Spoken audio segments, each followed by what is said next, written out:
Sejam bem-vindos para mais um vídeo, Cultura Política e Massa Crítica, o curso que eu estou aqui para apresentar, com cerca de 58 tópicos, e vamos iniciar o quarto vídeo e hoje vamos falar no raciocínio indutivo e no raciocínio dedutivo, que é muito importante para nós compreendermos antes de conseguir, portanto, como eu disse, progredir no desenvolvimento deste curso para entender várias coisas mais para a frente, várias temáticas que nós vamos iniciar.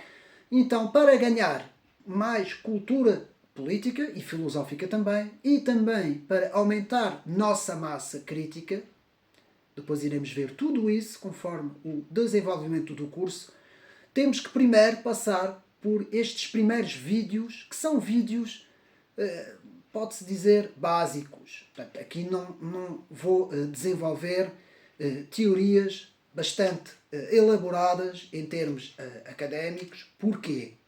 Porque isto aqui é para nós termos as primeiras noções para podermos progredir, portanto, no curso, não é? E muitas vezes é preciso dominar muito bem estes primeiros conceitos, uma vez que estes primeiros conceitos, como vimos, não é? Estas primeiras ideias, uma vez que elas estejam bem, digamos assim, explicadas e bem entendidas, como a própria palavra conceito, a definição de conceito, e aquilo que nós vimos no último vídeo, não é? A forma e o fundo. Vamos agora passar para o raciocínio indutivo e dedutivo, que é muito importante. Mas primeiro temos que entender aqui, digamos assim, também dois outros conceitos. O conceito do geral e o conceito do particular. Entendermos estes dois pontos de partida, temos o geral e temos o particular. E há duas formas de podermos trabalhar com estes dois conceitos, com estes dois pontos de partida. Vamos chamar isso pontos de partida. Então, num raciocínio indutivo e dedutivo, meus amigos sabem, o raciocínio é o ato de raciocinar, não é? A nossa mente vai fazer um exercício de raciocínio. Ele pode ser feito a partir do geral, como pode ser feito a partir do particular. E é exatamente isso que hoje vamos estudar. Vou basear este pequeno vídeo no livro Introdução à Filosofia, de Norman Geisler e Paul Feinberg, que digo-vos uma coisa. É um livro muito interessante, complexo, bastante já puxado em termos académicos, já com muitas definições, com uma escrita mais complexa, mas que nos explica de uma forma muito interessante o raciocínio indutivo e dedutivo, que depois vai, ao longo da história da filosofia, vai influenciar até o próprio método científico. Vamos ver isso mais para a frente. Então, o raciocínio indutivo parte de observações específicas, do particular, para chegar a uma conclusão geral e provável. Enquanto que o raciocínio dedutivo parte de uma premissa geral para chegar a uma conclusão específica e, logicamente, necessária. Portanto, se as premissas forem verdadeiras, então temos esta forma, dedutiva e indutiva. E, meus amigos, antes de continuar, aqui a disciplina da lógica é muito importante. Eu vou dar isso mais para a frente, os silogismos e as premissas e a conclusão. Eu depois irei explicar tudo isso, mas como ainda não chegamos a este vídeo, vamos aqui tentar simplificar. Então, a principal diferença entre o raciocínio indutivo e o raciocínio dedutivo está na direção. Reparem bem, e vou outra vez usar o exemplo de ponto de partida e ponto de chegada. O indutivo é do particular para o geral e o dedutivo é do geral para o particular. Imaginando este ponto de partida, façam este exercício de raciocínio, meus amigos, sempre de um ponto de partida e de um ponto de chegada. Mesmo que tenham, imaginemos que vocês vão ter uma conversa com alguém, um debate com alguém, uma discussão com alguém, uma discussão em termos filosóficos ou em termos políticos com alguém, vocês vão ter um ponto de partida e vão ter um ponto de chegada. Então, muitas vezes, por exemplo, eu vou dar aqui um exemplo. No método socrático, que vamos ver mais para a frente, o método socrático inclina-se mais para o método indutivo. Ou seja, vai do particular para o geral. Vai fazer uma série, depois iremos ver isso, uma série de perguntas para levar o oponente, ele próprio, a chegar a uma própria conclusão por meio do seu raciocínio sobre as perguntas. Não é? Isto iremos ver mais para a frente. Ora, o meio dedutivo é diferente. O meio dedutivo eu tenho uma ideia geral e vou iniciar o meu ponto de partida com esta ideia geral. Enquanto que no indutivo eu vou iniciar o meu ponto de partida no particular para depois chegar a uma ideia geral. Então é fácil. O indutivo parto do particular para chegar ao geral, no ponto de chegada, e o dedutivo parte do geral para chegar depois, de certa forma, para indo demonstrando os vários pontos, que podem ser pontos individuais, não é? Pontos particulares, para chegar ao objetivo. Então vamos tentar mergulhar um pouco mais nestas definições do raciocínio indutivo e do raciocínio dedutivo. Então, o raciocínio indutivo tem uma direção do particular para o geral. Como funciona? Observam-se casos específicos, com base na identificação de um padrão, formula-se uma regra ou uma teoria geral. Estão a perceber? A validade da conclusão, portanto, a conclusão é provável, mas não é garantida. O exemplo que podemos dar, portanto, observa-se, por exemplo, um cão e observa-se que este cão tem um coração. Depois observa-se que outro cão também tem um coração.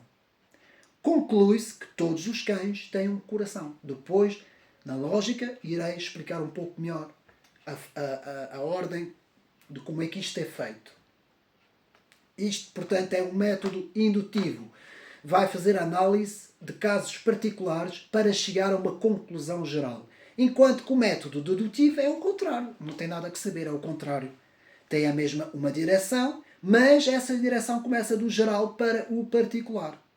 E como é que funciona?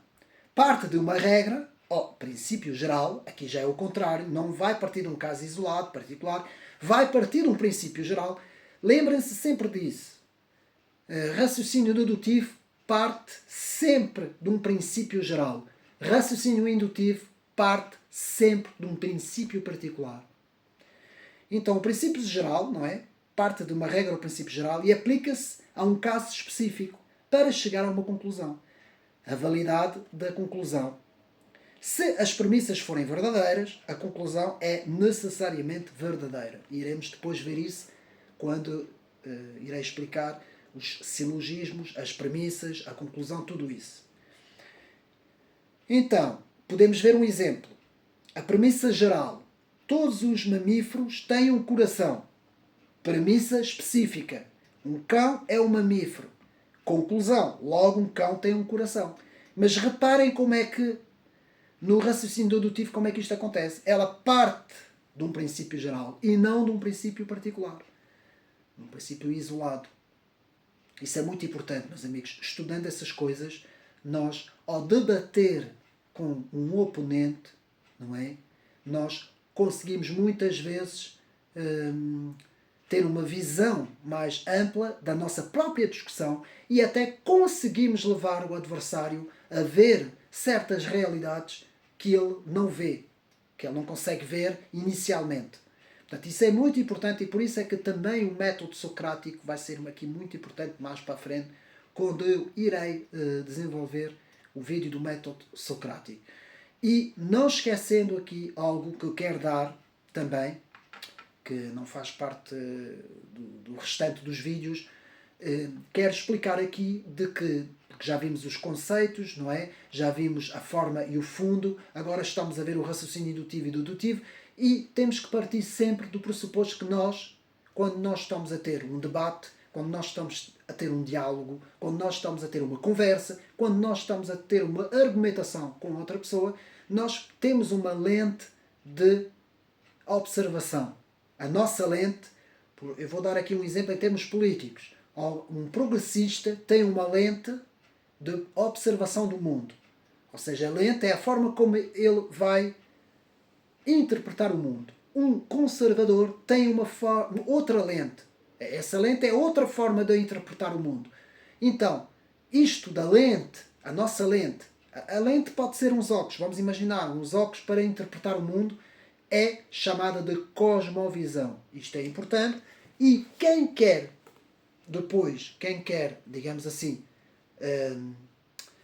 aprofundar o tema, aprofundar este tema de cosmovisão, porque existem várias cosmovisões, a lente de nós interpretarmos o mundo, pode comprar o livro O Universo ao Lado, A Vida Examinada, um catálogo de cosmovisões, de James Sear. Este livro ajudou-me muito, há muitos anos atrás, eu li este livro há 20 anos atrás, e ele ajudou-me muito na forma de ver as cosmovisões, não é? E como nós devemos analisar as cosmovisões. E também pode-se analisar uma cosmovisão dando exemplos numa forma indutiva ou numa forma dedutiva também, dependendo da forma como nós vamos apreender a realidade, a nossa lente para ver o mundo, não é? A nossa lente para observar o mundo.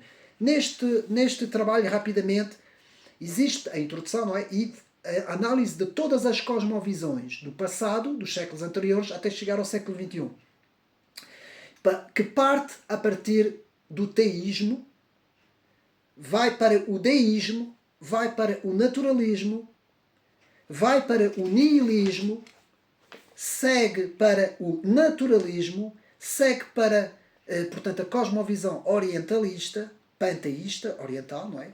O monismo, e depois passa para a cosmovisão chamada Nova Era e acaba com a cosmovisão pós-moderna.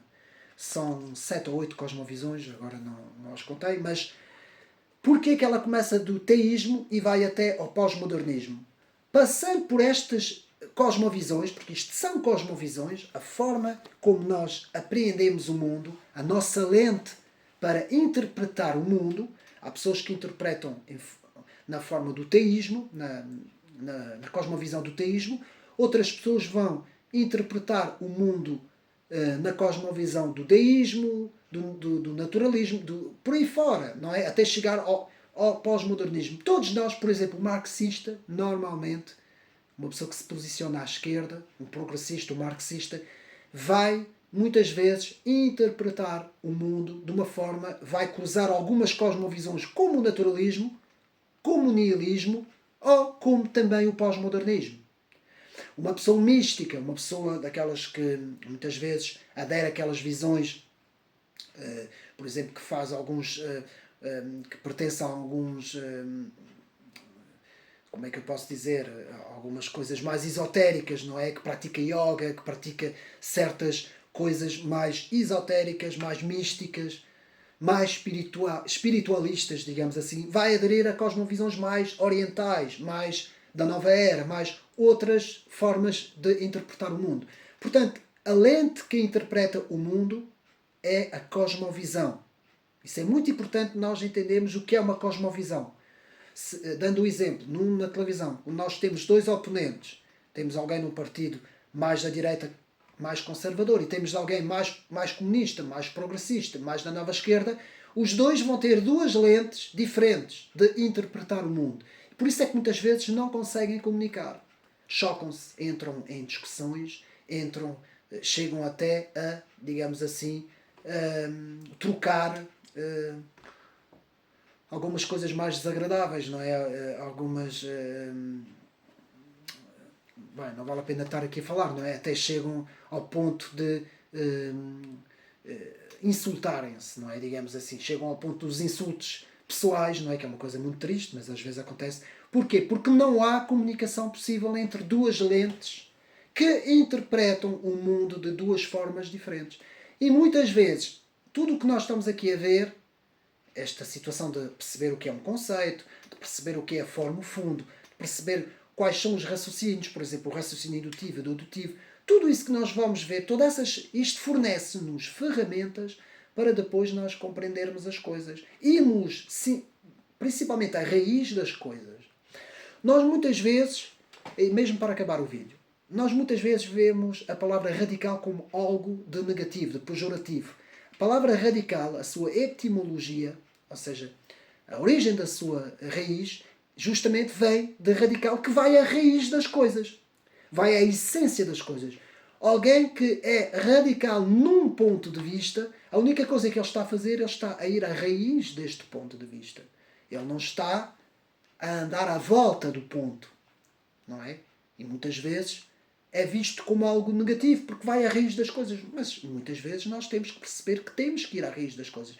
Tudo isso, meus amigos, não é explicado nem nos cursos de filosofia, nem nos cursos de ciência política, nem nos cursos de comunicação, nem nos cursos de sociologia. Tudo isso nós temos que entender e muitas vezes depois ficamos digamos assim, com clichês, com ideias feitas na sociedade que a raiz dos problemas é mau. Então o radicalismo é uma coisa má. Não, não necessariamente. Se nós fizermos a análise correta e formos até ao fundo da essência das coisas e analisarmos as coisas na sua essência, muitas vezes conseguimos ver as coisas de uma forma com mais clareza, com mais entendimento, digamos assim. Vamos então partir para o próximo vídeo.